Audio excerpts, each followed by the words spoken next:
Ikaw po, Panginoon, ang siyang manguna sa amin sa araw na ito. Lead, uh, lead us, Lord. Lord Jesus, lead us today, especially your servant, your friend. Uh, Help me to be able to bring out the message you want to communicate, you want to project today. It is very important for all of us to understand the happenings in our present day. Thank you, Lord, that in the name of Jesus Christ, the name that is above all name, every knee shall bow and every tongue confess that Jesus is Lord. And with it, all authority and power you have, uh, it is yours through your victory. You did not won through conquest, through destruction, through a strong and mighty arm, but you won everything through sacrifice, through humbleness, through love. Thank you, Lord. Lead us, Lord. Bless all of us here that is present here, and also to the brethren who are just coming. Lord, may you bless all the senior citizens, our beloved senior citizens, in their ministry, in their health, in their finances, everything, Lord. Continually to empower them, continually to sustain them, to renew the joys of their salvation, Lord. Excuse me. Lord, bless each and every one of us to be able to, to know how to use our talents today. All of us, you have given the gifts of talents, Lord. I pray, Lord, may you clear up all the misunderstandings, misdirections, all those that are missed the marks, Lord, today. We can see so many happenings all around us, and our hearts are breaking. We have deep compassion to all the victims, Lord. We pray for each one of them, and we pray, may you sustain our country, the Philippines, and everyone who is here. Continually reign in your wisdom and understanding as we lift our hands in prayer and fasting and dedicate this country to you. Lord, hear our cries, Lord. So many things that is happening right now. It just breaks our hearts to see all of this. And yet, these are all just processes that you are showing us, you are teaching us, you are uh, bringing all of these things so that your glory can be further multiplied. It is said that sometimes prosperity uh, makes us forget you, Lord. It is only through hardships, through sufferings, through nothingness, through hunger, do we seek you the most. Forgive us, Lord, if sometimes we forget you, Lord. But now you have teach us and you have shown us this is truly your golden age of spirituality. And with this, let us always remember Solomon in all his glory. He forgot to stay humble. He forgot your glory. Teach us, each and every one of us, as we learn more, as we understand more, as we gain wisdom, let not pride be our everyday uh, doing, Lord, but always teach us to be sober. Teach us to be patient, to be humble, and to love unconditionally. Lord, I dedicate everything to you. I bless you and I thank you, Lord. I return everything to you, Lord. All praise, glory, honor, and power, and majesty, and our love for you, Lord, for everything you have done for us. All these we pray in the mighty name of our Lord and Savior, in Jesus Christ's name. Amen. Amen. Panginoon, kaya nasabi ni Jesus na ang isang tao na nagpapakatotoo ka sa sarili mo, kaya mong malagpasan si Solomon. Alam mo, ang ganda sana ng lahat kay Solomon. Humingi lang siya ng pag-unawa sa kanyang para mapagharian niya, pamunuan niya ang kanyang mga, hindi nga mga servants niya, pastor mga tao na pinagkatiwala sa kanya ng Panginoon.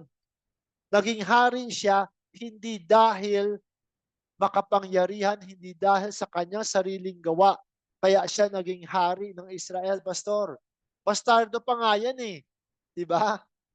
Pero dahil sa kanyang pagpapakumbaba, sa presensya ng Panginoon na sinabi niya, hinihiling ko lamang ang magkaroon ng isang pusong mapag-unawa sa mga taong na iyong binigay sa akin. Kasi sabi niya, this people is a great people. And yet, during his reign, nung nag-prosper siya, nung ang daming mga ginto na, na niregalo sa kanya taon-taon, toneladang ginto, pastor, ang niregalo sa kanya, lumaki ang ulo niya. Kaya nga, diba meron siya sinulat, lahat ng gusto ko, ginawa ko. Pero sa huli, ang na-discover ko, everything is vain ba?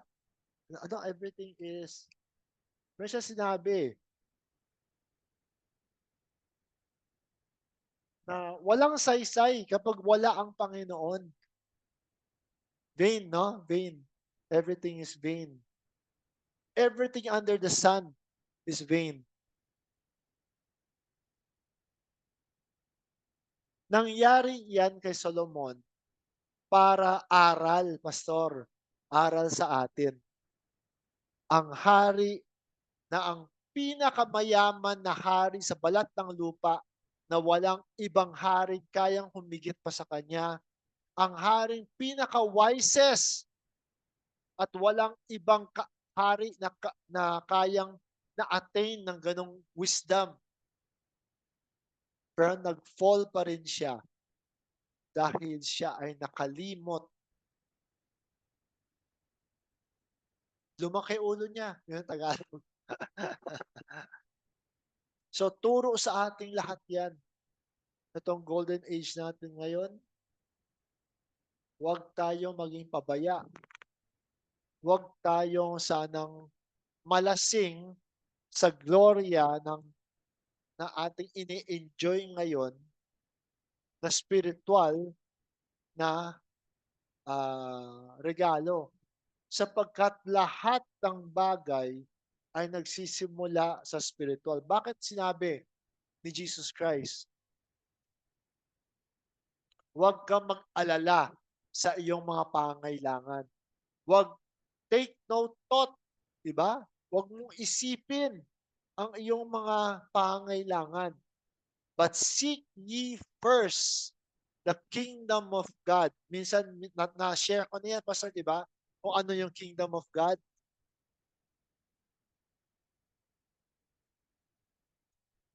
And His righteousness. And all these things shall be added unto you. Ito ang importante, Pastor. Ano? Itong tinuturo ko sa aking sarili. So, punta tayo sa slides natin. Amen?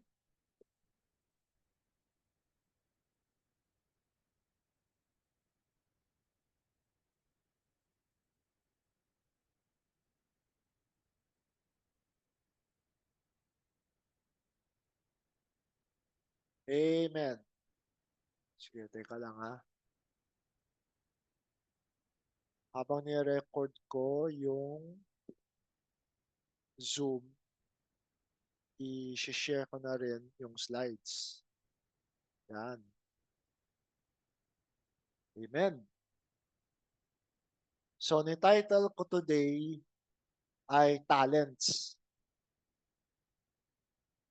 Amen?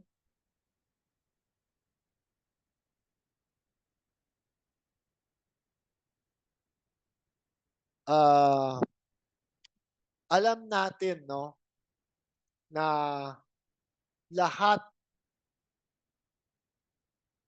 ng talents, it is the Spirit that giveth us talents. Amen? Na unique yan para sa bawat isa. Yung pala, ang pagbigay ng talentong yun,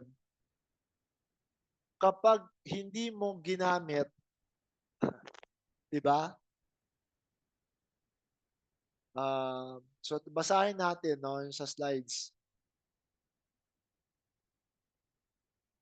Sa Matthew chapter 25, verse 14 to 18. For the kingdom of heaven is as a man traveling into a far country, who called his own servants and delivered unto them his goods. And unto one he gave 5 talents, and to another 2, and to another 1, to every man according to his several ability. Diba? May abilidad. And straightway took his journey. Then he that had received the 5 talents went and traded with the same, and made them other 5 talents. And likewise he that had received 2, he also gained other 2. But he that had received 1 went and digged in the earth and hid his Lord's money. Diba? Alam na natin yung kwentong to, diba? Sa mga talento na binigay sa atin ng Panginoon, gamitin natin para sa Panginoon. Gamitin natin at kasi sa pamagitan ng pag-exercise, express mo ng mga talents na yon, doon siya lalong gagana, lalong lalago. Hindi lang ito tungkol sa pera, Pastor. Hindi lamang ito tungkol sa material na mga bagay.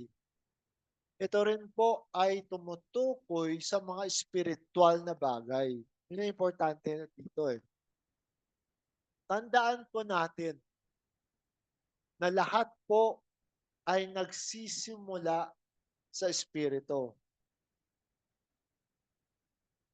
At lahat ng mga talento, binigay sa iyong talento, kung hindi tama ang paggamit, di ba? Mamaya, babasahin natin kung ano mangyayari. Yung isa, sabi niya, yung isa na nakakatanggap ng isa, naghukay sa lupa at tinago. Di ba? Ano yung lupa? Earth? Hindi. Itong earth na ito. Naging makasarili ka sa talent na meron ka. Maaaring, yung nga, naging lahat ng ginamit mo sa talent mo ay para lamang sa kapakinabangan mo lang o sa kapakinabangan ng iyong pamilya lamang. So dito, tuloy tayo sa pagbasa sa verse 19 to 23. And after a long time, the Lord of those servants cometh and reckoned with them. And so he that had received 5 talents came and brought other 5 talents, saying, Lord, thou deliver us unto me 5 talents. Behold, I have gained beside them 5 talents more. And his Lord said unto him, Well done, thou good and faithful servant. Thou hast been faithful over a few things. I will make thee rule over many things. Enter thou into the joy of thy Lord. He also, verse 22, he also that had received 2 talents came and said, Lord, thou delivered unto me 2 talents. Behold, I have gained 2 other talents beside them. His Lord said unto him, Well done, good and faithful servant. Thou hast been faithful over a few things. I will make thee ruler over many things. Enter thou into the joy of thy Lord. Hindi po ito tumutukoy sa pinansyal o material lamang na bagay. Amen? Ito po ay tumutukoy rin sa iyong spiritual na talent. Amen? Sapagkat yung mga nakikita mo, yung mga talento na meron ng mga tao na nailalabas, galing sa spirit nila yon. Yung iba magaling magsulat, yung iba magaling mag-drawing, yung iba magaling dahil na ngayon sa present sports, marami rin, tsaka ngayon, diba, yung computer, marami yung mabilis maka-pick up, makapag-program, makapag-encode, marunong gumamit ng computer. Amen? Pero,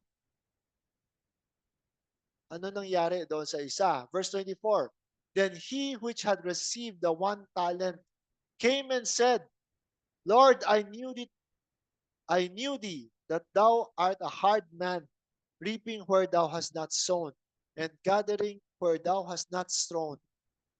And I was afraid, and went and hid thy talent in the earth. Lo, there thou hast that is thine. His Lord answered and said unto him, Thou wicked and slothful servant, thou knewest that I reap where I sowed not, and gather where I have not sown. Thou oughtest therefore to have put my money to the exchangers, and then at my coming I should have received mine own with usury. Sabi niya, sana deposit mo na sa bangko, baka nagkaroon pa ng interest pa sana. Amen? Bakit galit na galit ang Panginoon na hindi napakinabangan yung talentong yun? Sapagkat ito ay hindi tumutukoy sa 3 tao, Pastor. Amen? Ito po ay tumutukoy sa ating lahat. Amen? Sa ating lahat. Ang tao na merong 5 talents, 2 talents, 1 talent ay ikaw. Ikaw yun sa lahat ng aspeto ng spiritual na buhay mo. Kailangan ay umusbong yan Bakit?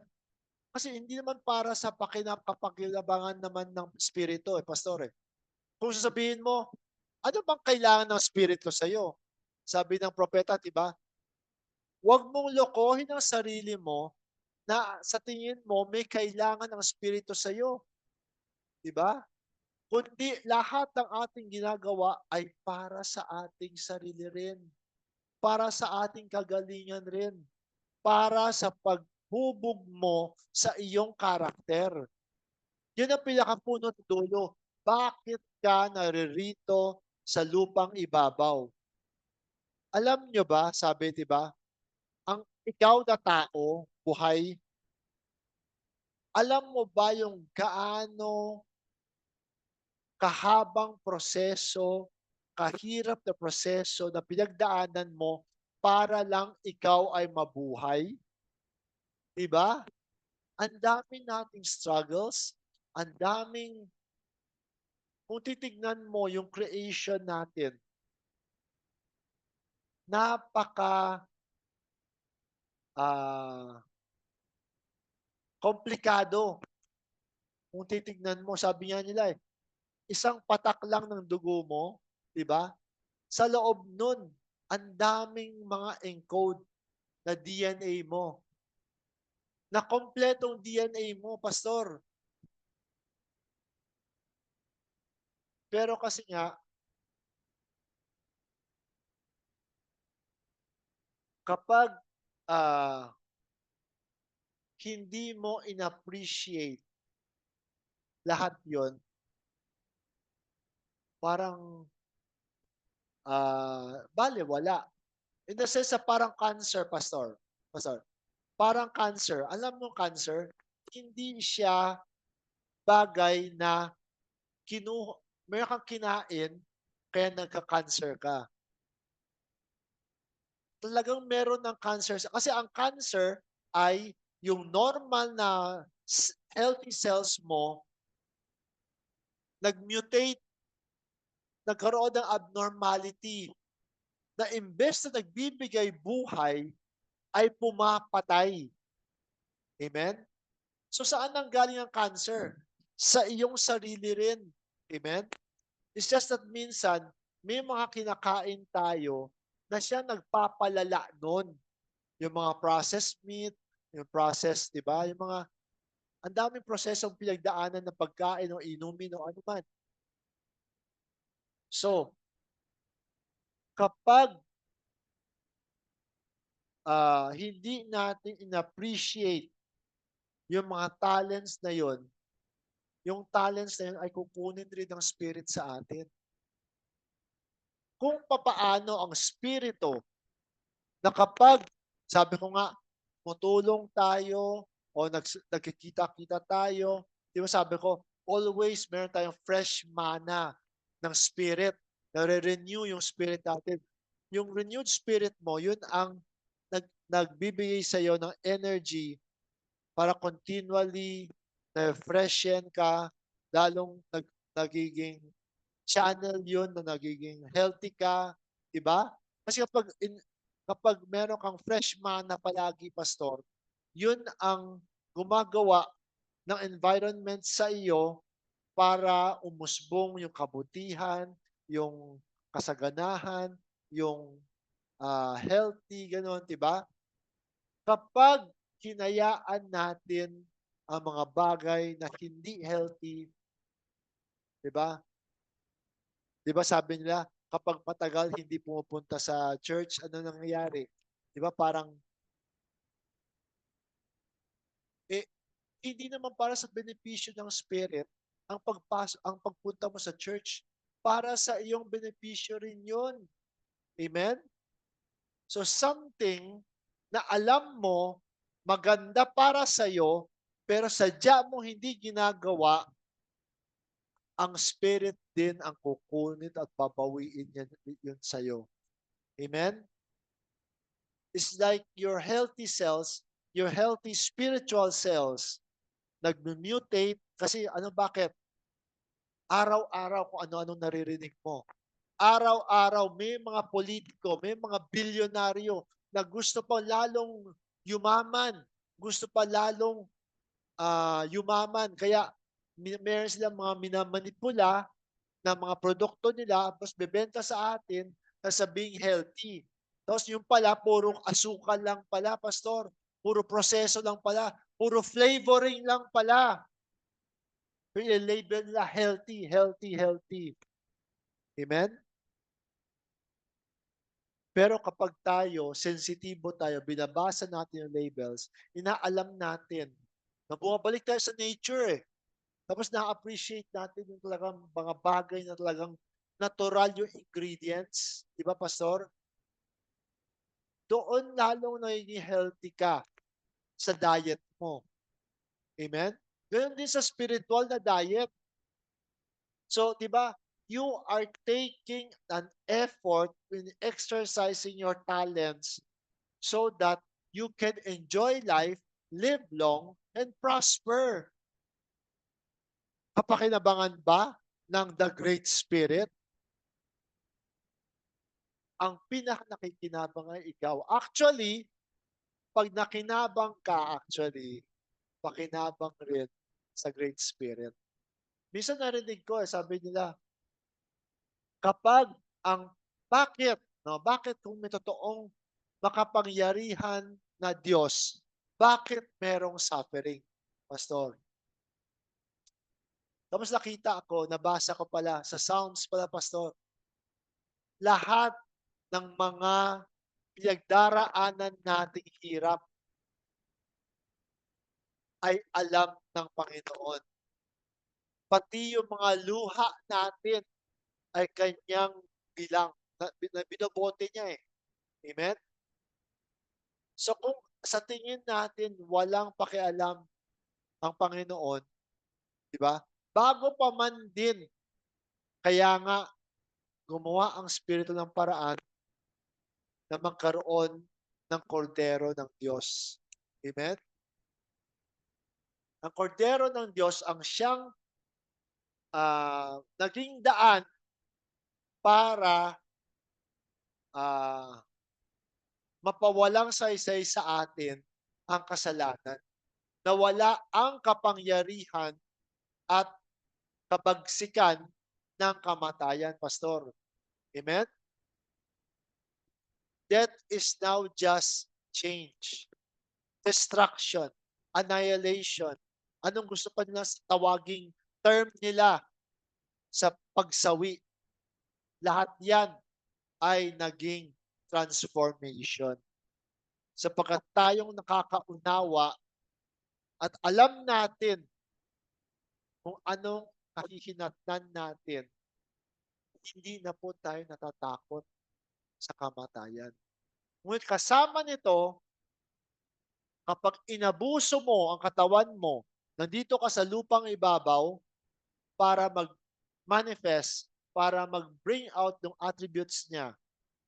Kapag hindi mo in-appreciate yung mga attributes na yon, inabuso mo, may karampatang resulta ang bawat isa, Pastor. Amen? So dito, yan ang yung talent, no? So tuloy tayo sa pagbasa. Sa verse 28, take therefore the talent from him and give it unto him which hath 10 talents. For unto everyone that hath shall be given, and he shall have abundance. But from him that hath not shall be taken away even that which he hath. Parang ang unfair na, Pastor. Sa mga taong meron, bibigyan ka. Sa mga taong wala, kung anong meron ka pa, babawiin pa, Pastor. Bakit? Kasi nga, hindi mo in-appreciate, Pastor. Pero itong maganda, Pastor, everything is just missing the mark. Hindi porket nag-abuso ka, binawi sa'yo, hindi mo na mababawi. Amen? Itong maganda ngayon, yung servant, Bagamat hindi nakasulat dito, pero yung servant na may 1 talent, when he learns his lesson, magpaturo siya sa ibang mga servants na nag-succeed at in-exercise niya, nagpursige siya, uusbong rin. Amen? Hindi po ito judgment na wala tayong judgment dati. Ang basa natin, may reward yung mga gumawa mabuti, yung mga masama, forever condemnation. Wala na. Amen? Learning, yes, tama ka, Pastor. Learning process. Verse 30, and cast ye the unprofitable servant into outer darkness. Diba? Cast ye the unprofitable servant into outer darkness, and there shall be weeping and gnashing of teeth. Outer darkness does not mean destruction. No. Outer darkness just means you don't know. Darkness is just the absence of light, Pastor.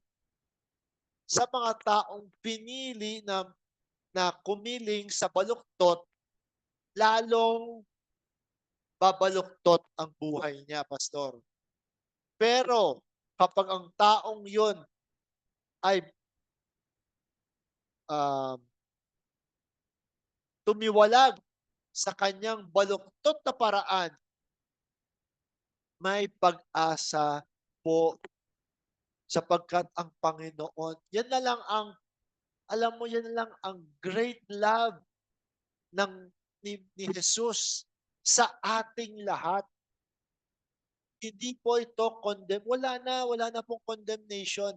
Kung meron kang gustong sabihin condemnation, yan ay binasag, dinikdik, tinapon na sa dagat-dagatan ng kalimutan. Amen? Sapagkat ang kordero ang siyang nag-angkin ng lahat.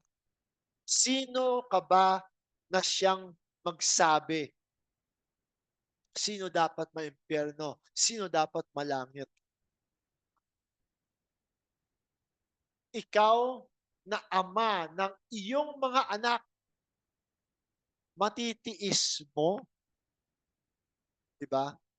Oo, may mga hindi silang magandang ginawa. Diba? Minsan kailangan i-correct. Minsan kung kailangan hambalusin, hambalusin. Minsan kung kailangan ipakulong, ipakulong. Pero nandyan pa rin ang pagmamahal mo. Hindi mo siya papaluin dahil gusto mo siyang bugbugin, nag-e-enjoy ka sa pagbugbog sa iyong anak, hindi po ganon. Lahat po ay kasi kasama sa process. Amen? Buhay ang pag-asa. It just so happens na itong pinili mo, tumalikod ka sa alam mong hindi tama, ang ibibigay sa iyo kung kabaluktutan mo. Lalo kang uh, lalo kang lulubog sa kumunoy. Sabi nga, 'di ba, yung pagsisinungaling, 'di ba? Kapag sinungaling ka na sinungaling, ikaw rin ang siyang lumulubog ng kumunoy ng kasinungalingan. Amen? Ganon din, he who lives by the sword dies by the sword. Kung paano mo ginamit yung talento mo, ngunit nakakalungkot, ginamit mo talento mo para pumatay, ginamit mo talento mo para mang-scam, ginamit mo ang talento mo kasi sabi mo, kapit ako sa patalim eh. Misunderstanding yan, Pastor. Lahat tayo ay aani sa resulta ng ating mga desisyon sa buhay. Lahat po. Pero itong maganda, sa oras na tumiwalag ka, talagang tumiwalag ka talaga. Hindi yung tiwalag ngayon, tapos mamaya babalikan mo, tapos kung mahirap na, titiwalag ka, tapos kung okay ka na, babalik ka na naman. Alam nyo ba, every time na nagtalikod tayo sa kasalanan, kapag bumalik tayo sa kasalanan, anong sabi sa Bible? Babalik sa iyo ng sevenfolds. Di ba mayroong isa na possessed ng spirit? Nung pinalayas ni Kristo yung spirit sa kanya, bumalik siya sa lugar na kanya kung saan siya napagsapian. And 7 more spirits ang siyang nagpossess sa kanya. Lalo kang lulubog sa kabaluktutan na akala mo ay tama. Na niloloko mo sarili mo, akala mo tama, pero mali pala. Amen? Yan ang isa sa mga talents. Ito isa pa, no? Romans chapter 12 verse 5 to 9. So we, being many, are one body in Christ, and every one members one of another. Having then gifts differing according to the grace that is given to us, whether prophecy, let us prophesy according to the proportion of faith, or ministry, let us wait on our ministering, or he that teacheth on teaching, or he that exhorted on exhortation, he that giveth, let him do with simplicity, he that ruleth with diligence, he that showeth mercy with cheerfulness. Let love be without dissimulation. Ni-google ko dissimulation, baka mamaya hindi ko hindi na maintindihan. Let love be without hypocrisy. Huwag tayong hipokrito. Abhor that which is evil and cleave to that which is good. Sa lahat ng mga talento, sa verse 6, yung gifts na sinasabi dito, talento lahat yan, pastor. According to the grace that is given to us. Grace.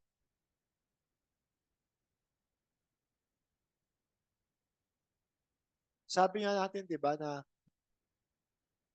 lahat ang Espiritu ang siyang nagbibigay sa bawat isa. Kailangan matuto tayo kung papaano natin gagamitin ang ating mga talento. Sa pagtuon natin ng paggamit ng talento, habang ginagamit natin ang ating mga talento para sa kapakinabangan ng ministry, pagtulong natin sa ibang tao na hindi tayo naghahanap ng kapalit. Amen? Siyang lalong lumalaganap ang fresh manna sa ating buhay.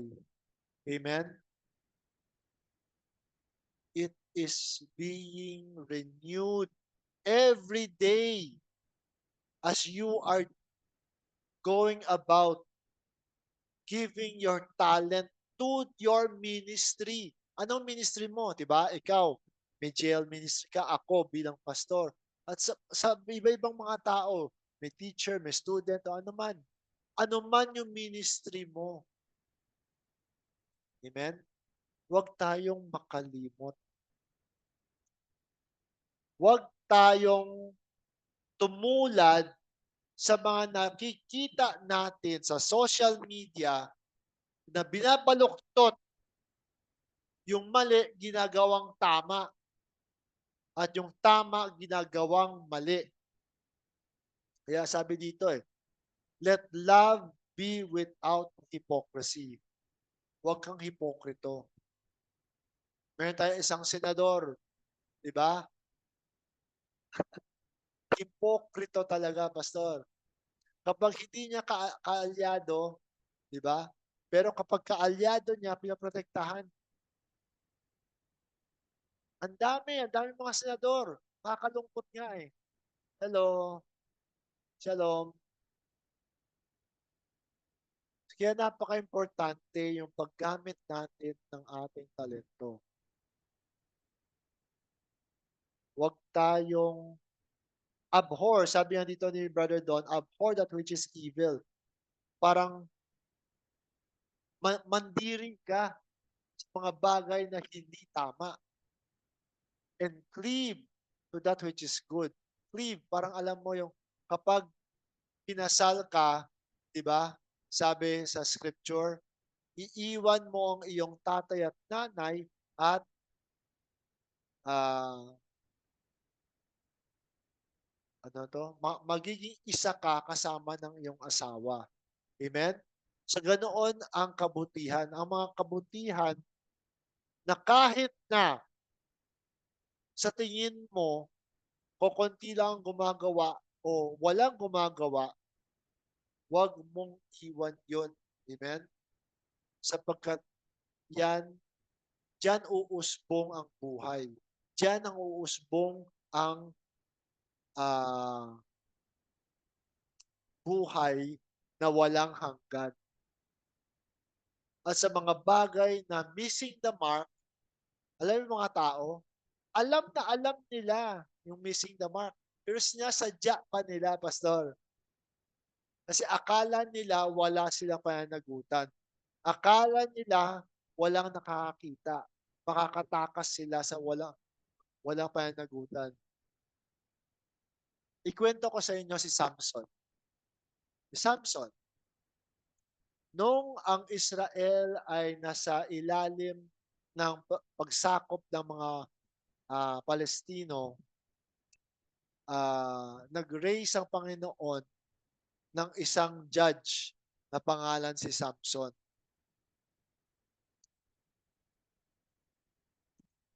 Simulat sa pulpa, palagi niyang kasama ang presensya ng Panginoon. Take note, may iba yung kalakasan si Samson. Amen? Pero simulat sa pulpa, mali ang paggamit niya doon sa talentong yun. Akala niya sa kanya yung talentong yun. Bakit? Punong-puno siya ng pride, yabang. Punong-puno siya ng yabang at parang spoiled brat siya. 'Di ba? Nakakita siya ng Palestinong babae. Pag-uwi niya, hindi man lang niya kinausap ng mabuti ang magulang niya. Ang sabi niya sa magulang niya, nagustuhan ko yung Palestinong babae, kunin niyo, gusto kong asawahin. Biruin mo, walang karespeto sa mga magulang. Si Samson, na kayang pumatay ng 1,000 sundalo gamit lang ang buto ng asno, jawbone of an ass. Samson, na siyang nagpunit sa isang leon. Alam niyo ba kung gaano kalaki yung leon? Pinunit lang niya, parang nagpupunit lang daw ng kambing. Sabi ko, paano kaya punitin yung kambing? Ganoon kasi siya kalakas. Kaya all throughout his life, ang yabang niya kasi never siya nagagapi.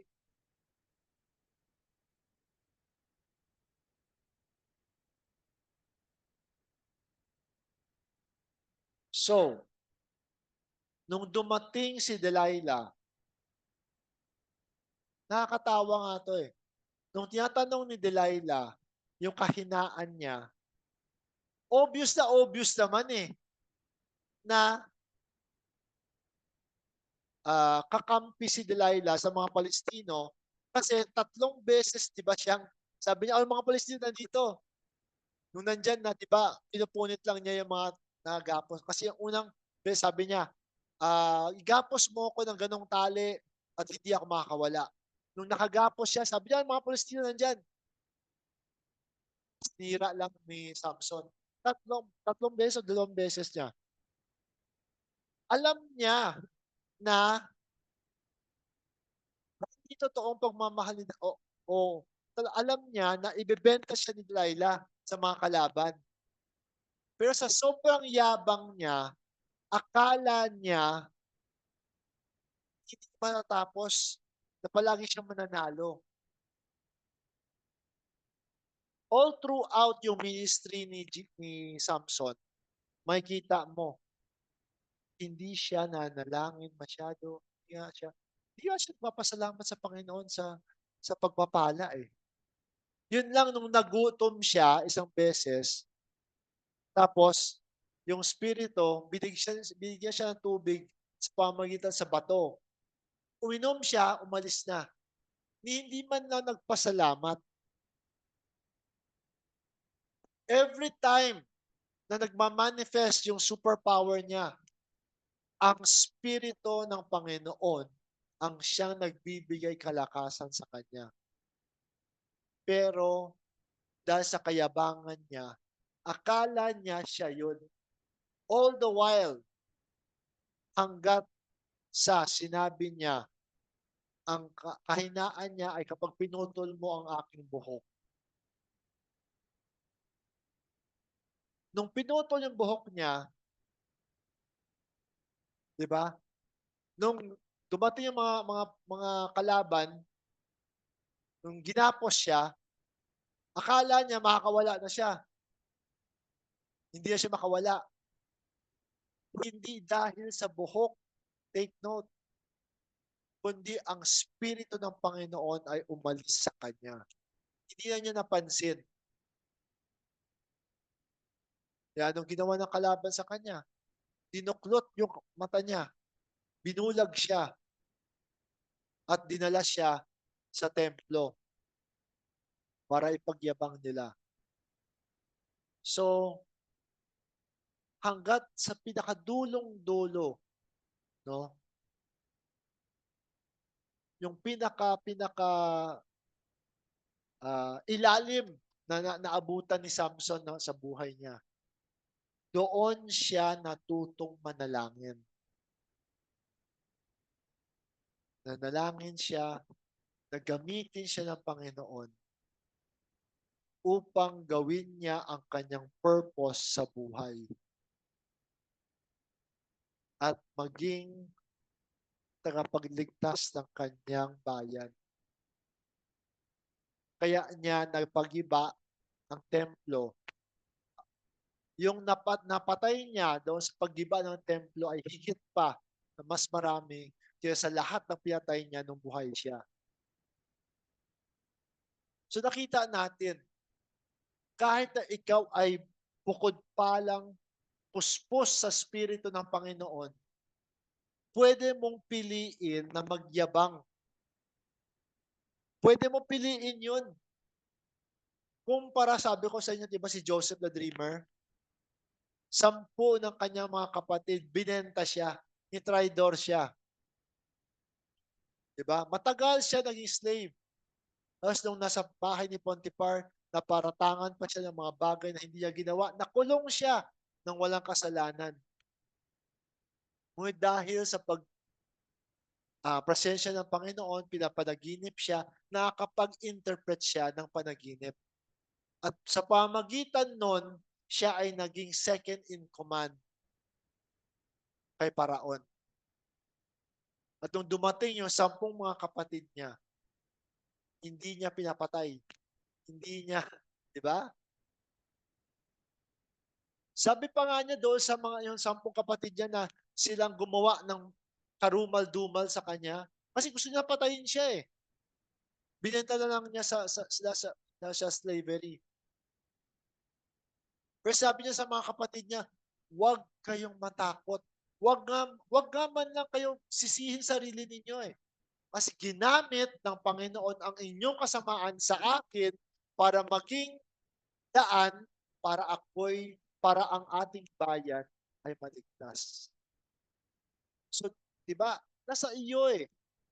Kung paano mo gagamitin ang bigay na talento sa iyo ng Panginoon.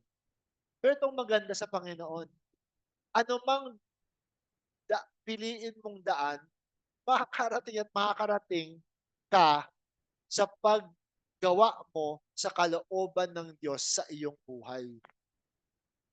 Si Jonah, di ba? Sabi sa kanya Panginoon, pumunta ka sa Nineveh. Ikaw ay magpropesiya doon, 40 araw, hahatulan sila. Anong ginawa niya? Nineveh doon, doon siya pumunta sa kabila. Bumagyo yung siya sa kanyang barko, may malaking isda, kinain siya. Nasa belly ng whale for 3 days. At nung dumating siya sa Nineveh, kasi yung pala, meron siya nakitang propesiya si Jonah na itong Nineveh na ito, kapag in the future, kapag lumaki na isang malaking superpower, ay sasakupin yung bayan ng Juda o Israel at papatayin. Maraming papahirapan. Para gusto ni Jonah, ang propetang Jonah, para hindi mangyari yun, hatulan sila ng Panginoon para puksain sila ng Panginoon. Ang problema, hindi pa nangyayari eh.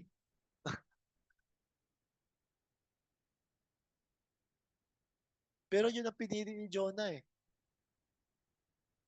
Pero, di ba, ang kalooban pa rin ng Panginoon ang siyang nasunod.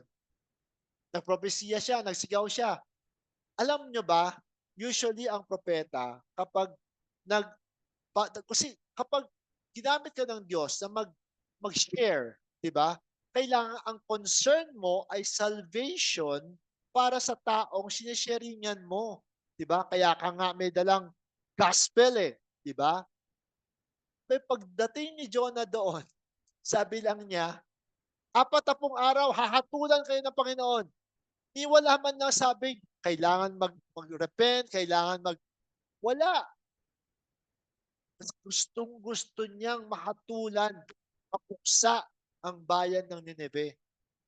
Ang problema, nung narinig ng hari ng Nineveh, nag, nagsisi lahat ng tao, mula sa hari hanggang sa pinakamababang tao, hanggang sa hayop, pinasuot ng saklot. Dumapa sila sa uling. Nag, sumasamba. Amen. Yes.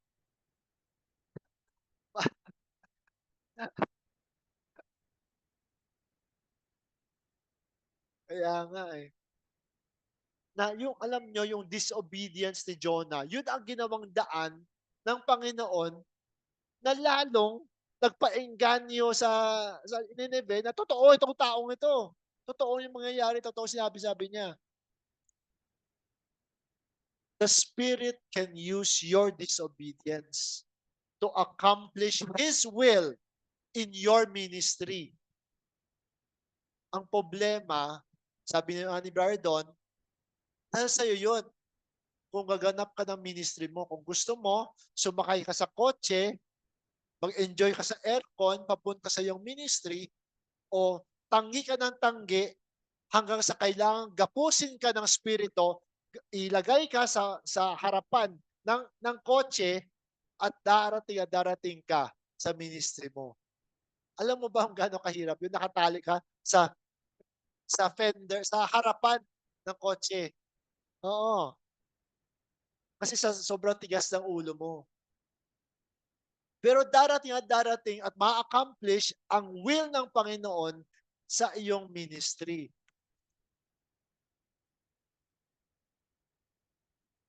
Yun ang talent na sinasabi ko, mga kapatid. Hindi yan, it is beyond just physical and financial.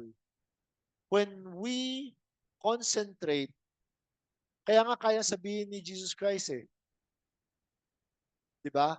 Seek ye first. Diba? Take no thought in what what you will eat. But seek ye first the kingdom of God and His righteousness. And all these things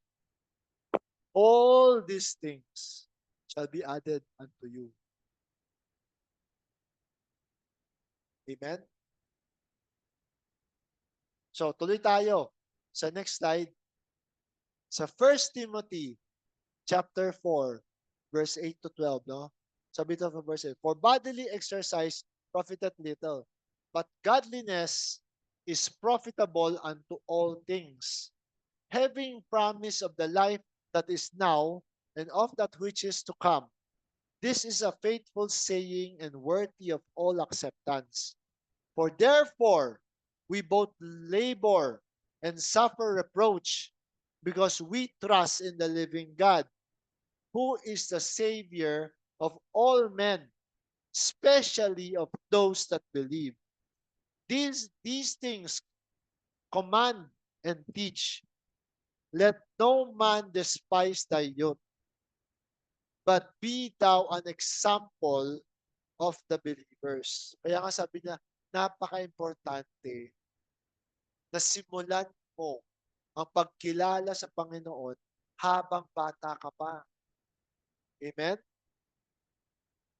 Let no man despise thy youth, but be thou an example of the believers in word, in conversation, in charity, in spirit, in faith, in purity. Amen? Kaya nga, importante ngayon sa ating lahat, no, sabi natin, uh, hindi na absolute sa atin ang Bible. Yes, hindi. Pero napakagandang reference. Araw-araw, kailangan balikan natin ang pagbasa sa Bible sapagkat napakagandang reference siya yan. Lalong-lalo na ngayon, panahon na ito, kung kailan laganap ang disinformation, laganap ang mga misinformation, mga misunderstandings. Amen?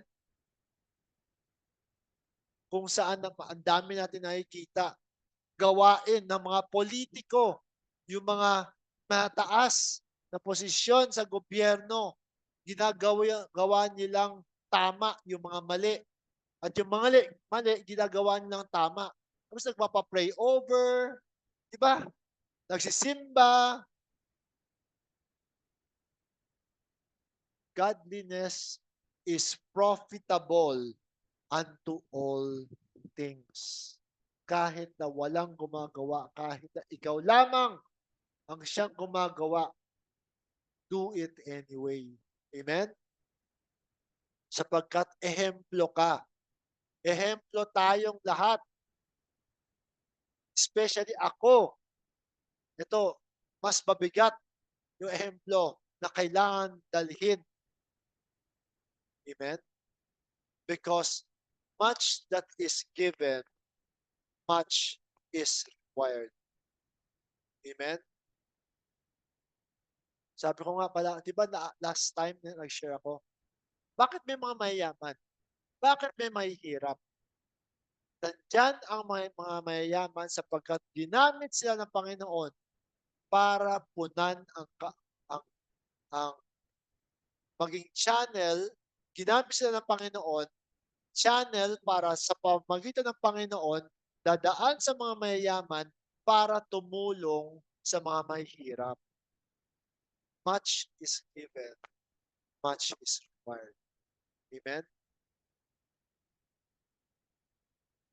Sa mga bata pa, sana ay makapagsimula kayo sa pagbasa ng Bible nyo. Di ba? Huwag tayong malulung, di ba? Sa mga online games lamang. Okay lang minsan, maglaro ka, pero may hangganan yun. Pero ang pagbabasa sa Biblia, ang pagpanalangin mo sa Panginoon, buong buhay mo yun. Amen? Yun ang pinaka-essence kung sino ka. Bakit? Spirit beings tayo eh. Amen? And that is how we connect to the Great Spirit. We meditate in the words, we pray, di ba? Kasama yan ng binigay ng Panginoon sa atin. Naalala ko sabi ni Pastor Villarón sa noon, di ba, nung panahon na bata ka pa, nakakapag-pray ka, nakakapag-fasting ka, nakakapagpagamit ka sa Panginoon. Tapos nung medyo gumanda na yung buhay mo, nakalimot ka na. Nakalimot ka na, naligaw ka na. Tapos ngayon, nung babalik ka, mas mahirap. Kapag matanda ka na, mahirap mag-fasting. Lahat, di ba? Ang talento na binigay sa'yo, nakakapag-fast ka. Minsan nakapag-overnight pa tayo, di ba? Overnight prayer. Grabe ang gamit ng Panginoon sa atin. Ngayon matanda ka na, hindi mo na kaya. High blood ka. Mag-fasting ka, biglang matutumba ka sa kalsada. Mga talento na hindi mo hinayaan mo, you take it for granted, babawiin ng Espiritu lahat yun. Buhay ka, nakakahinga ka, gamit ng iyong sariling mga baga, inabuso mo, sigarilyo dito, vape dito, hanggang sa dumating, nasira ang baga mo, kailangang machine na ang nagbubuhay sa'yo. Amen? Spiritual types to the physical. Amen? Huwag tayong makalimot. Gamitin natin, especially yung mga spiritual gifts na meron tayo. Sa mga natututunan natin ng mga wisdom, apply natin yon. Sabi ko nga kanina kinakwento ko habang wala pa kayo.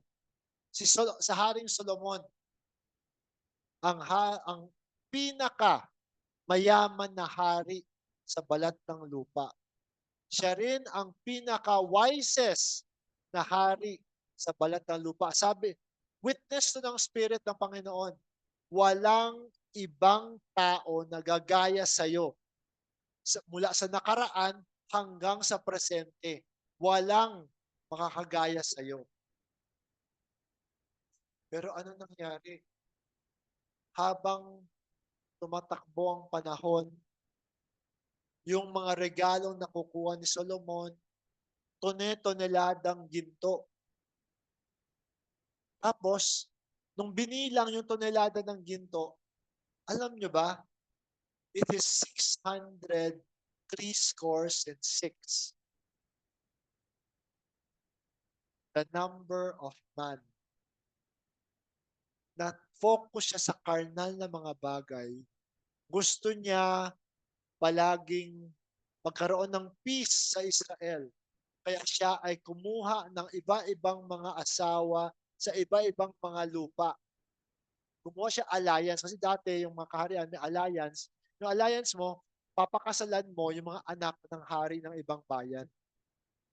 Ngunit yung ibang bayan, hindi naman lahat naniniwala sa Panginoon. Actually, wala nga eh. Kahit sila ay may kanya-kanya mga Diyos-Diyosan. Sa dami ng mga asawa niya, yung pala, alam nyo ba, kahit ahari ka, kapag kumuha ka ng more than one wife, polygamy na rin yan. Minsan tinanong ako ni Jocelyn nag-fall ba si Solomon doon sa maraming asawa? Multi-hari naman siya, siguro hindi naman. Mali! Mali! Ng asawa ay isang asawa lamang dapat.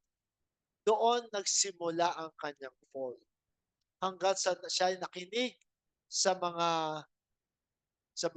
pakiusap ng kanyang mga asawa na gumawa ng Diyos-Diyosan hanggang sa nagkaroon ng mga templo ng mga Diyos-Diyosan sa bayan na yun. Dahil doon, di ba, nag-split, naging dalawang kaharian ng Israel. Nagkaroon isang Israel at isa Juda. Kapatid sa kapatid, nagpapatayan sila. Na sobrang kasalanan. Amen? When we Anong mga karamdaman ngayon na uso ngayon? 'Di ba, yung autoimmune disease. Sarili mong immune system, ina-attack yung sarili mong katawan, kaya namamatay. 'Di ba? Parang nung nag-fall si Solomon, 'di ba, kapatid laban sa kapatid. So kapag, isa 'yan 'no, bakit umuusbong? Yung dapat yung sakit, dapat yung mga white blood cells mo, inaatake niya yung mga sakit. Ang nangyayari yung sarili mong white blood cells ang umaatake sa sarili mong katawan. Amen? So always, let no man despise thy youth, but be thou an example of the believers. Sa salita, sa pakikipagsalita, sa charity, sa pag-ibig, in spirit, in faith, sa pananampalataya, in purity. Amen? In word, in conversation, in charity, in spirit, in faith, in purity. Grabe, ang dami, ano? Ah,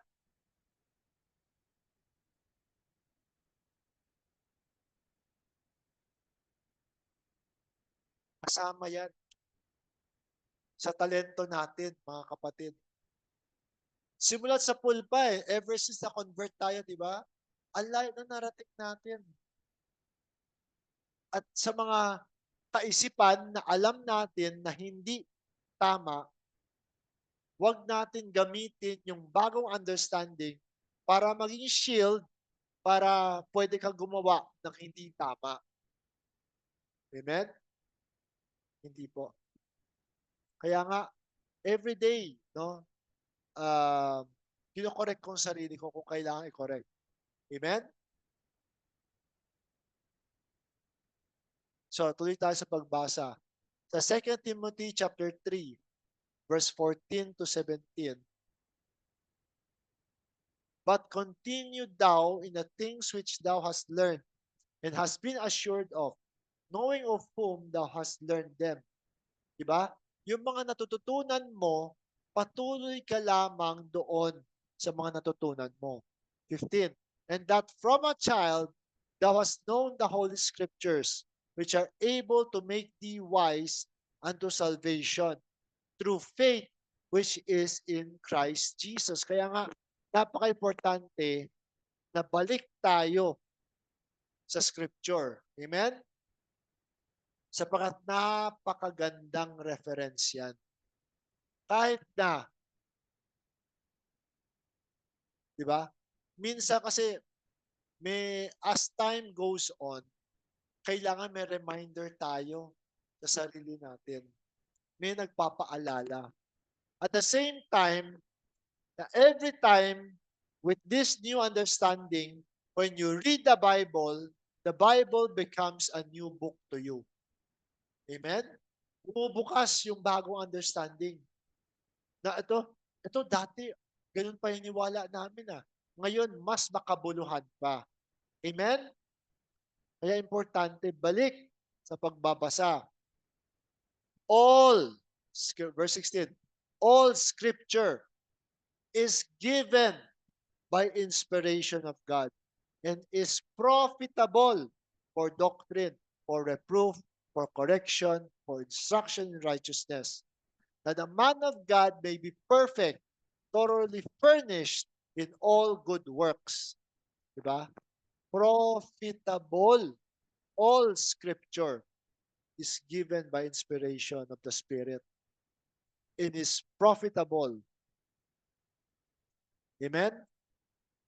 Paano ka gagamit ng iyong talento para magkaroon tayo ng profit? Amen? Hindi profit na physical. Hindi profit na financial. Amen? Ang mas importante ay yung prophet na spiritual. Amen?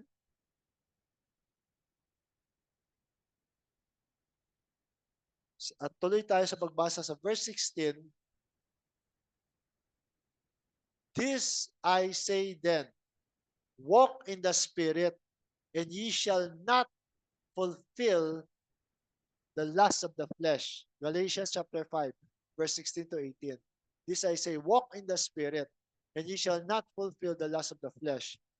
For the, for the flesh lusted against the Spirit, and the Spirit against the flesh. And these are contrary one to the other, so that ye cannot do the things that ye would. But if ye be led of the Spirit, ye are not under the law. Amen? Kung hahayaan natin ng spirito ng pag-ibig si Jesus na siyang manguna sa atin, amen? Kailanman ay hindi na na-apply sa atin ang anumang kautusan. Amen? Kundi tuloy tayo sa Galatians chapter 5 verse 19 to 21.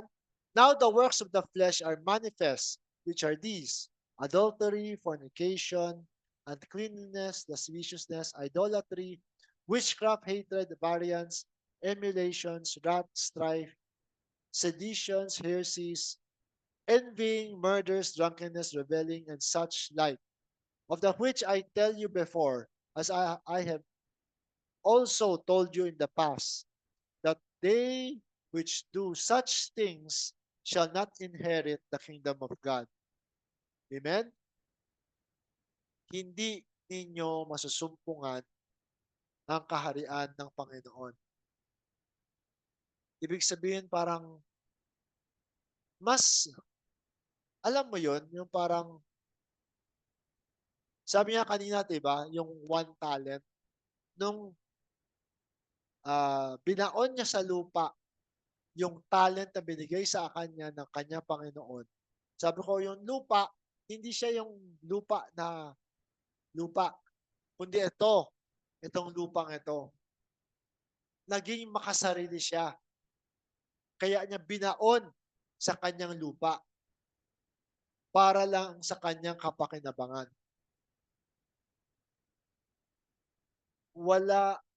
Anong ginawa sa kanya? He was thrown into outer darkness. Sabi ko, hindi siya na-destroy, kundi lalo siyang naligaw. Kung pinili niya yung mga baluktot na misunderstandings, lalo kang lulubog sa kumunoy ng misunderstandings na yun. Pero sabi ko nga kanina, since alam natin ang katotohanan, ang taong yun, kahit anong lalim ng paglubog niya sa kumunoy na yun, pero oras na tumiwalag siya, talagang totoong taos-puso siyang tumalikod sa mga baluktot na gawain na yon. Amen? Tatanggapin siya ng ating Panginoon. Amen? Hindi yun porket ito ang ginawa niya forever. Alam natin, there's no geographical, physical hell. Diba? Kundi yung hell is just a process na pinagdaraanan dito sa lupang ito. Pero once tumalikod ka sa iyong mga maling gawa at tumalima ka, amen. Yes. Opo. Yan. Anihin natin yung mga kasi aanihin mo lang naman, pastor, kung anong talagang uh, tinanim mo eh. Yun ang iyong aanihin.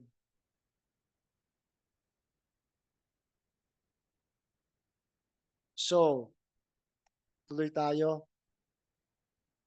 Sa Galatians chapter 5, tignan ko mamaya may nag-post ng, okay.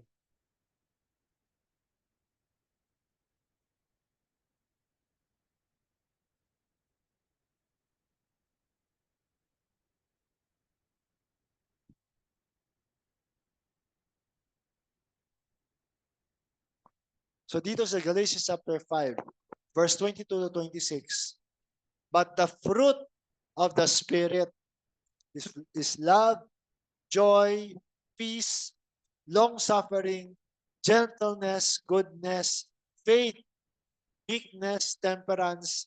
Against such, there is no law. Kailanman ay walang batas ng lupa na siyang pwedeng ipataw sa iyo kapag ang iyong bunga ay bunga galing sa Espiritu. Amen? Pero nasa iyo kasi pipili kung anong bunga na iyong iuusbong. Kasi out of the kung ano ang iyong nasa iyong puso kasi. Amen? Kung anong nasa iyong puso, yun ang iyong uh, ilalabas. Kaya kailangan meron tayong tunay na renewal of our minds, ng ating puso. Sabi dito sa verse 24, and they that are Christ's have crucified the flesh with the affections and lusts. If we live in the Spirit, let us also walk in the Spirit. Let us not be desirous of vain glory, provoking one another, envying one another. Diba? Kung sabi mo ikaw ay born again, lahat yan pinako na natin sa krus ng Kalbaryo. Pero minsan, Pastor, hindi ko matiis eh. The flesh is weak.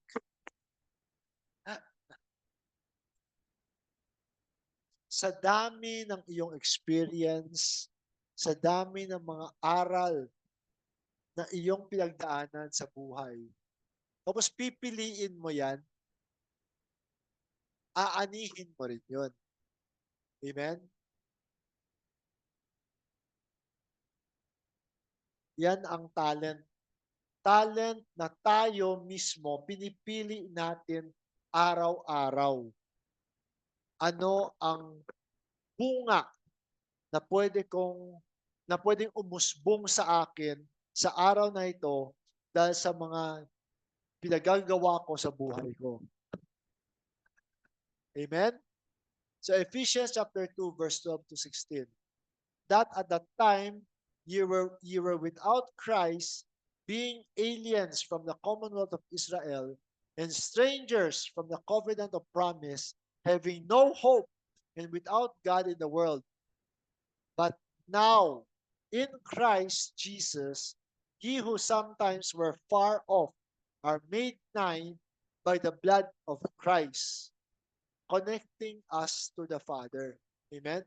Yan ang ginawa ng pagsakripisyo ni Kristo sa krus ng Kalbaryo. Kaya nga sabi, di ba tinanggal na yung partition? Nung tinanggal yung partition, may connection na. Amen? We are connected to the Spirit. Which in actuality, never naman tayo nawala eh. Amen?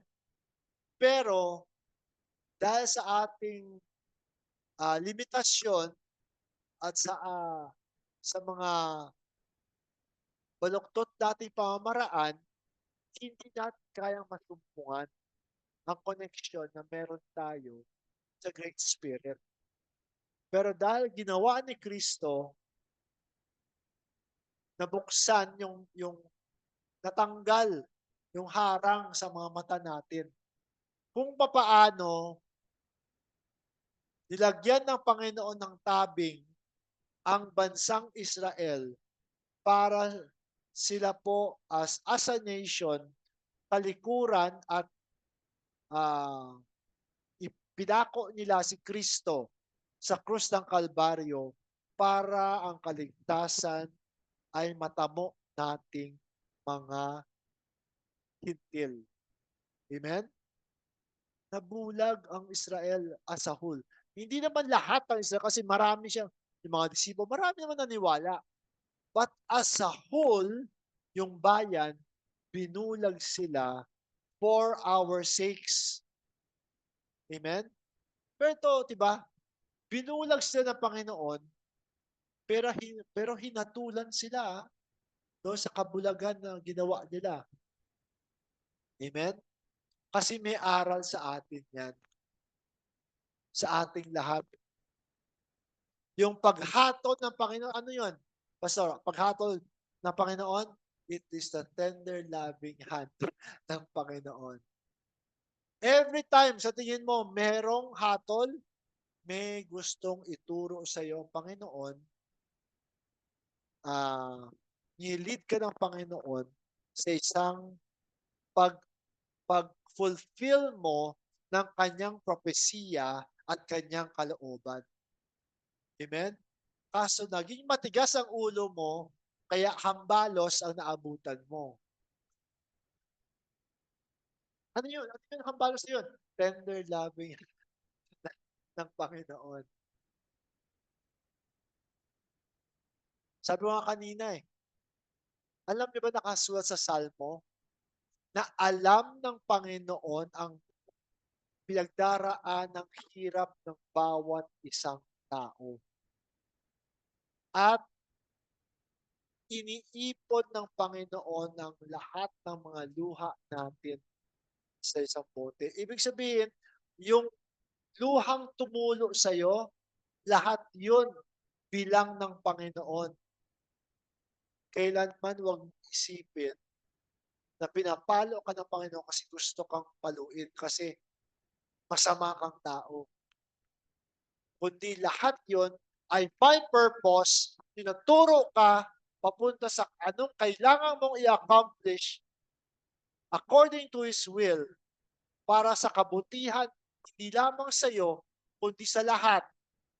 Pero dahil sa matigas ang ulo mo, kailangan magpadala ang Panginoon ng tender loving hand ng Panginoon. Sa pamamagitan, yung tender loving hand na may hawak na 2x2. Tender loving hand. Kasi hindi yun lamang para sa iyong kabutihan. When we accomplish the will of the Lord, lahat po nakikinabang. Lahat. Hindi lamang ikaw. May purpose kasi. Katulad, sabi ko kanina, yung paggamit na kay Joseph the Dreamer. Diba si Joseph the Dreamer, ang dami niya pinagdaanan, pero siya ang naging daan para sa kaligtasan ng bayan ng Israel. Sa totoo lang, kung walang Joseph the Dreamer, hindi lamang Israel ang mabubura. Lahat ng bansa. Kasi walang makakapag-alam kung papaano maghanda para magtabi ng pagkain sa pagdaan nila sa tagtuyot. So ang kaligtasan ay hindi lamang actually sa Israel lamang. Nakinabang po ang lahat ng bayan. Sapagat sa sobrang drought na yon, walang mabubuhay. Pero nakapokus ay palagi din yung kabutihan sa Israel lamang. Kasi Israel, mga paborito natin yan Israel, yung mga anak ng Diyos yan malaman-laman natin, lahat naman anak ng Diyos Amen?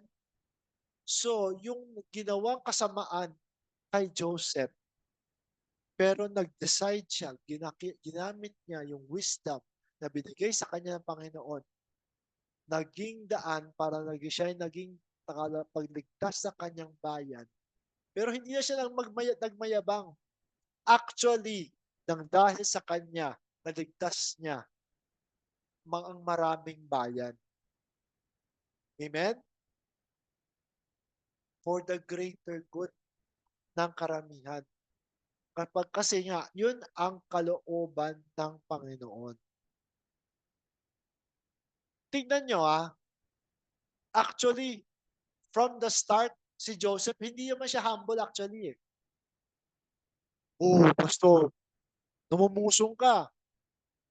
Bakit si Joseph na naginip, ano yung mga panaginip niya bago siya binenta ng kanyang mga kapatid? Naginip siya nung sila nag-aani, yung ani niya mas matangkad kaysa sa kanyang mga 10 mga kapatid. Siyempre nagalit yung mga kapatid. Alam na nga nila, paborito na nga na kanilang ama, 'di ba? At yun, may naginip ka pa na palaging ikaw nananalo. Etong isa pa, na naginip siya ng 10 bituin at yung araw at yung buwan ay nagsasamba doon sa taong nakasuot ng multicolor na coat. Alam natin kung sino yung multicolor coat na yun. Si Joseph yun. Pero ito nakakabahala. Nagalit si Jacob dito eh. Ang ibig mo sabihin, pati kami ng nanay mo magsasamba sa'yo. Ano yung pinapakita sa atin? May sinasabi sa atin ang Biblia na hindi niya sinasabi. Lumalaki ng ulo ni Joseph that time na yon. Kung papaano si Samson nakita natin. Kung hinayaan mong lumaki ang ulo ng isang lingkod ng Panginoon, napakaraming suffering sa pwede mangyari. So actually, si Joseph, lumalaki ng ulo niya. Kasi alam siya, bukod pala, bukod tanging pinagpala siya eh. Pinapakita siya. Alam niyo ba yung dreams? Minsan may influence tayo sa dreams natin. Yung pinag-iisipan mo buong araw, yun minsan napapanaginipan mo eh. At sa pamagitan ng kanyang lahat ng paghihirap, tinuruan ng Espiritu si Joseph ng pagpapakumbaba. Sabi nga doon eh, yung sa kanta, kasi pinapakinggan ko yung kanta ng Joseph the Dreamer. Yung yung mayabang, ngayon, naglalakad na siya sa disyerto na nakakadena.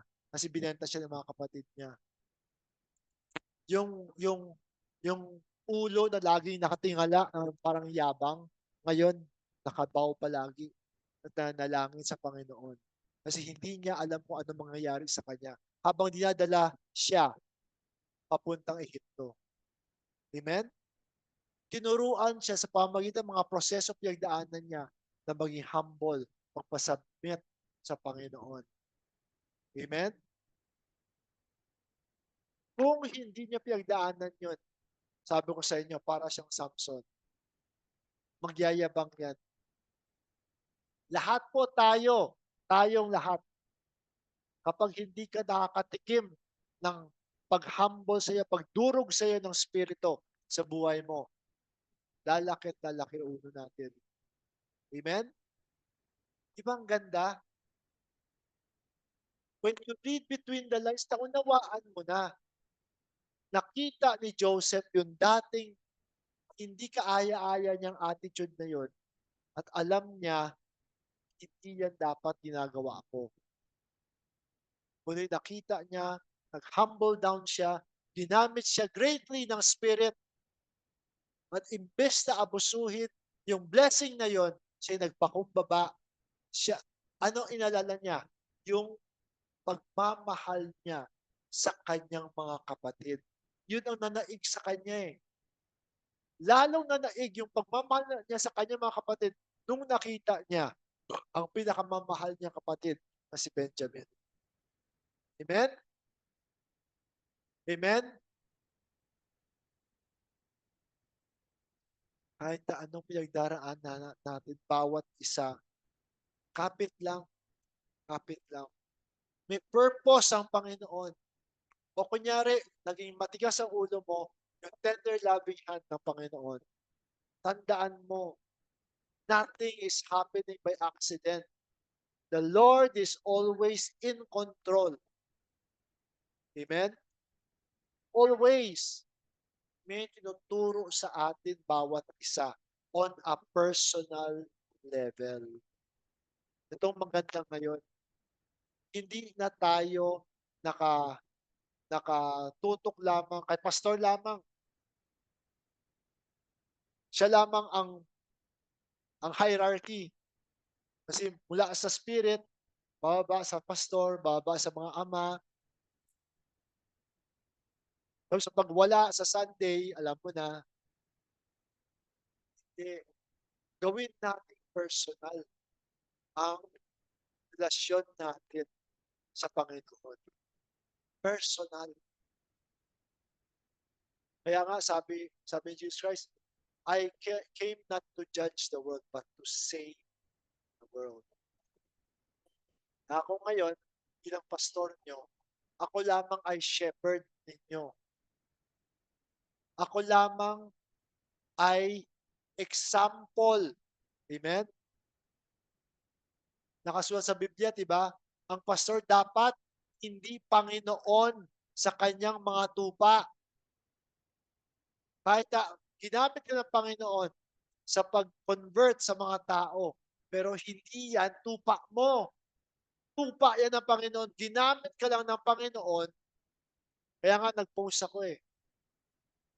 Nagsisave sa tao, hindi yung salita natin. Nagsisave tayo hindi sa quotations natin, hindi sa efforts natin, kundi ang Espiritu ang siya nagko-convict sa tao at nagliligtas sa tao. Ngayon, minsan mga tupa, mahal na mahal ang pastor. Yes, amen. Huwag natin abusuhin sana yung pagmamahal na yon. Amen? Be humble, be gracious, and be thankful. Amen? Yan, napansin niyo every time noon, di ba? Di ba? Kapag may kainan sa joint fellowship, yung mga pastor pupunta. Di ba? Nakahiwala yung pagkain ng mga pastor po. May mali eh. May mali talaga eh. Kasi nga, pero naintindihan ko naman kasi minsan kasi yung mga masarap, konti lang. Hindi mo ma-share. At yung, alam mo yung mga kapatiran na gustong-gusto talaga nilang ipakita yung pagmamahal nila sa pastor, hindi mo talaga maiwasan yun. Pero ako pinili ko, sabi ko dito na ako. Kasama ko kayo. Amen? Kasi ako, diba, tayo mga pastor, maging examples tayo. Wala tayo kapangyarihan sa mga pastol natin. Bakit? Sabi ng Kristo eh, mahal mo ba ako? Kay Peter? Oo, feed my flock. Feed my sheep. Diba sabi niya, kung mahal mo ako, Pedro, pakainin mo ang aking mga tupa. Kung mahal mo ako, pastor, pakainin mo ang aking tupa. Hindi tupa mo yan. Kasi ikaw din, dati naging tupa ka rin. Huwag kang magmayabang porket ikaw naging pastor. Kahit na spirit mismo, napuspos ka ng spirit, once you let pride, you let ego drive you, nakakalungkot, nakakalungkot. Out of there, umuusbong yung mga misunderstandings. Eh, si pastor, ganun. Bakit ganun? Diba? Nagkakaroon ng, diba? So sabi dito, but now in Christ Jesus, ye who sometimes were far off are made nigh by the blood of Christ, connecting us to the Father. For he is our peace, who hath made both one and hath broken down the middle wall of partition between us, having abolished in his flesh the enmity. Diba? Ginamit niya ang kanyang buhay para gapiin ang misunderstanding ngayon. Even the law of commandments contained in ordinances. For to make in himself of twain one new man, so making peace, and that he might reconcile both unto God in one body by the cross, having slain the enmity thereby. Ano yung enmity na yun? Misunderstandings. Yung enmity na yon, yung misunderstanding na yon, is just the absence of understanding. Kung paano ang darkness is not something powerful, is not something evil. Darkness is just the absence of light. For light and darkness are just two sides of a coin. Isang coin lang, isa lang lahat. Sapagat iisa ang Panginoon, iisa ang Espiritu na siyang naglikha ng lahat.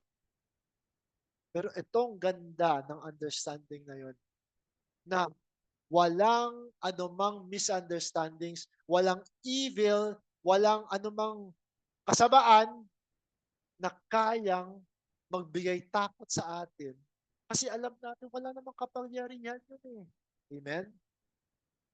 Naunawaan natin ano yun, yung kasamaan na yun. It's just missing the mark. Ano yan? Kamatayan?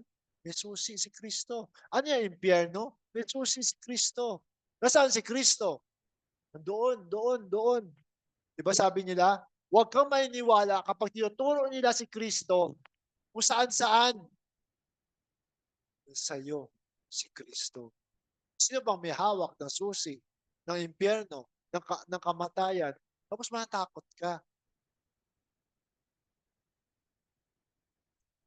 Itong maganda ng kaalaman. At yan ang realidad. Sa totoo lang, ang pagiging ikaw ay hindi ka nakakulong sa katawan na ito lamang. Amen? Ikaw ay spirit being na nabubuhay sa elemental earthly mix na ito. At kung pagtawid natin sa anuman, tinatawag natin pintuan na tawag ay kamatayan, mag-change lang tayo ng mix. Pero, ang dala mong katawan, hindi ibang katawan. Hindi yung tatangkad ka, gagwapo ka, yung sabi nila, di ba?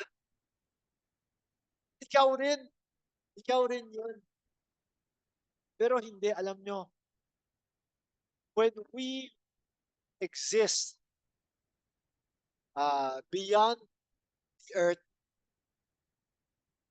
every time may kailangan ng manifestation, the Spirit will manifest. Sa panahon ni Abraham, anong manifestation ng Spirit? Tao. Dumating yung mga tao, di ba nagkatay siya? Di ba nagpakain siya? Kumain ng Panginoon. Tao. Kay Balaam, nung dumating ang Spirit, anong ginamit? Donkey, yung sakay-sakay niyang asno. Yung nagsalita sa kanya. May anghel na may hawak na tabak. Huwag tayo dumaan doon. Pilit pa rin yung pumunta yung Balaam. Kung anong manifestation ng Spirit, kung anong kailangan na manifestation for that moment, yun ang magmamanifest ng Spirit sa physical. Si Brother Don, nung nakita niya si Branham, di ba? Parang natakot siya kasi batang-bata pa si Branham eh. Di ba? Hinimatay siya. Nung nagising siya ulit, nung nakita niya si Branham ulit, hindi na yung batang-bata, yung tumanda na Branham, nakita niya. Kasi yun ang familiar siya. Sabi ni Branham, oh, okay na ba to? Para hindi ka, mamaya himatayin ka ulit. Diba? Kung anong kailangan na manifestation ng Spirit sa earthly ministry natin, yun ang magmamanifest. Kaya, ibig ko sabihin, pagtawid sa spirit realm, hindi ka na limitado sa earthly realm. Pero, depende yan sa ministry. Amen? So, yung connection natin, mawawala ba kapag tayo namatay? May nakita akong posting noon si Pastor Edwin, napakaganda. Kinuha ko no, yung main na sharing niya. Sabi niya dito, so when you ask if you are connected The answer is yes. You are always connected. No matter what, no matter where you go, no matter how you cross from one realm to another, that connection is eternal, unbreakable. Love, whether for people, animal, or anything, did not begin here in the physical world.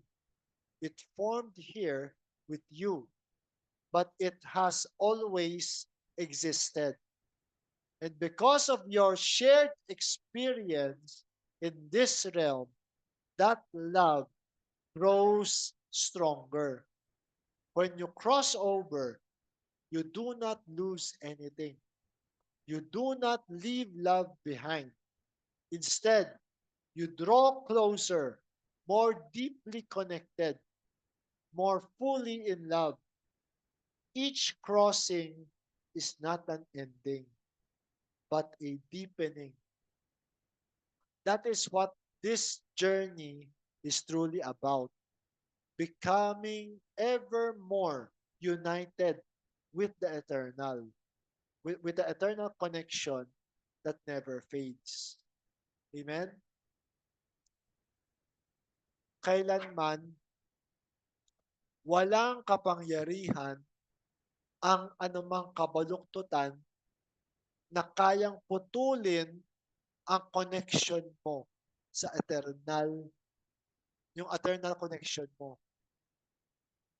Pero, yung proseso, hindi mo matatakasan. Yung tender loving hand ng Panginoon, depende sa anong kailangan mo, ay ipaparamdam sa iyo ng Espiritu dahil sa mga pinagagawa mo sa buhay mo.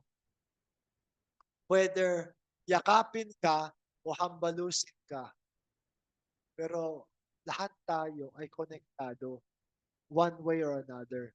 Amen? So, ang last sharing ko dito,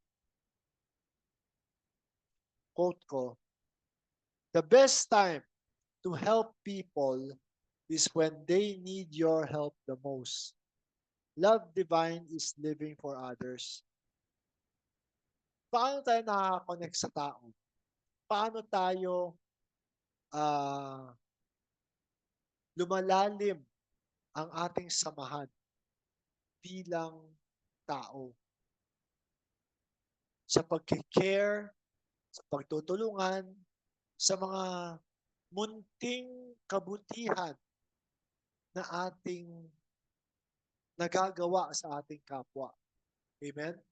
Hindi mo alam. Hindi mo alam, sabi nga nila, hindi mo alam yung konting kabutihan na ginawa mo. Malay mo, answered prayer yan ng Panginoon para sa taong nangangailangan. And that forms a connection.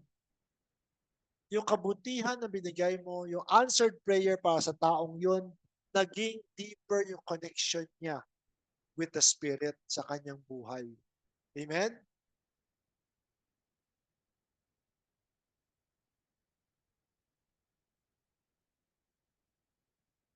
Yan ang mga talents nating lahat.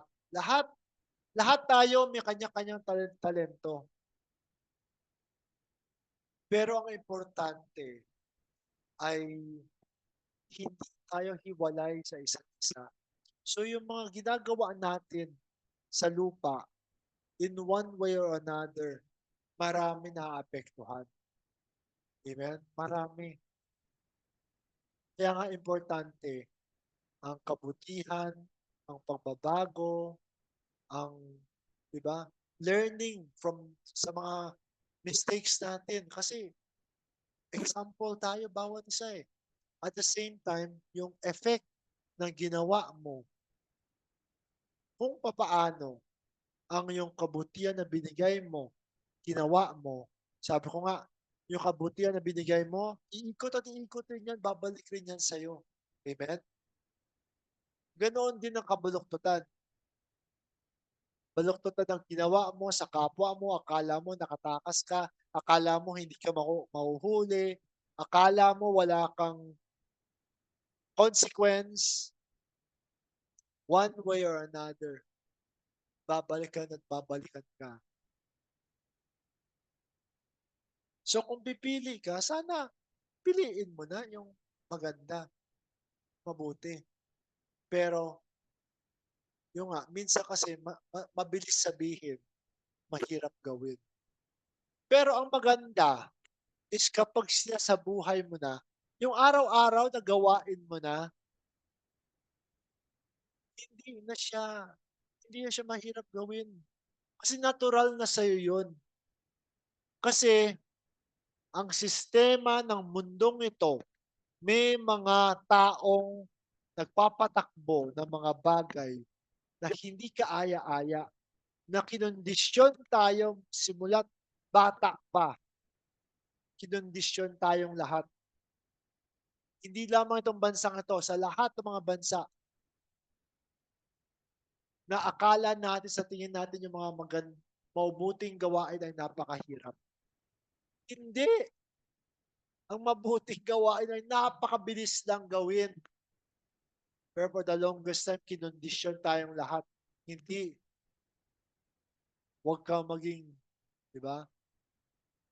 So, unti-unti binabasag lahat yon.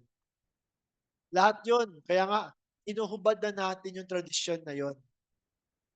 At alam natin, yung mga lumang sistema, yung hierarchy, yung pagiging superior, amen? Mga lumang kaisipan na ngayon namamatay na, wag sana natin alagaan sana. Yung mga lumang kaisipan, lumang sistemang yun. Kailangan kapag nakikita natin, kailangan sabihan, kailangan gawin, kailangan ipakita natin na itong bagong kaharian na ito sa pamagitan ng pag-ibig, pag-uunawaan, pagmamahalan sa isa't isa, siyang bagong kaharian na ngayon. Wala na ang kaharian ng hierarkiya, ng diktadorya, sapagkat walang totoong kapangyarihan ang gobyerno. Ang totoong kapangyarihan ay nasa tao. Amen?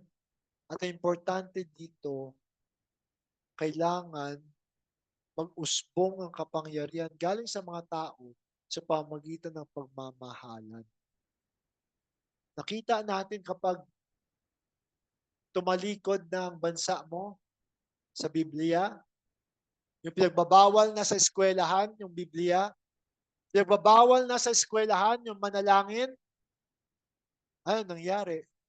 Halos araw-araw may mass shooting ng mga bata, pinapatay yung mga bata sa Amerika. Kaya ngayon, nakikita natin, bumabalik na. Binabalik na niya ang Biblia sa mga eskwelahan. Binabalik na. Amen? Kung ang Pilipinas, kung hindi tayo mag-iingat, papunta na tayo doon. Actually, hindi yan papunta eh. Nandito na. Nandito na tayo.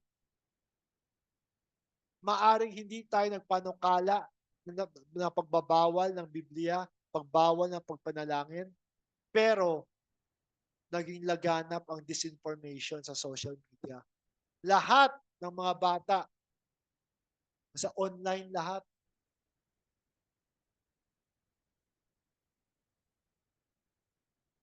Wala eh. Kung mako-focus ka doon, tignan mo ang resulta. Yan. Tignan mo ang resulta. Makalimot kayo sa Panginoon, yan ang resulta. Gusto niyo pa? Ako ayoko. It breaks my heart yung mga nangyayari. The Spirit is calling unto us. All of us. Amen? Balik tayo sa Biblia. Balik tayo sa Panginoon. Amen? Sa pangalan ng Panginoon, Amen. Sana po ay naging blessing ang ating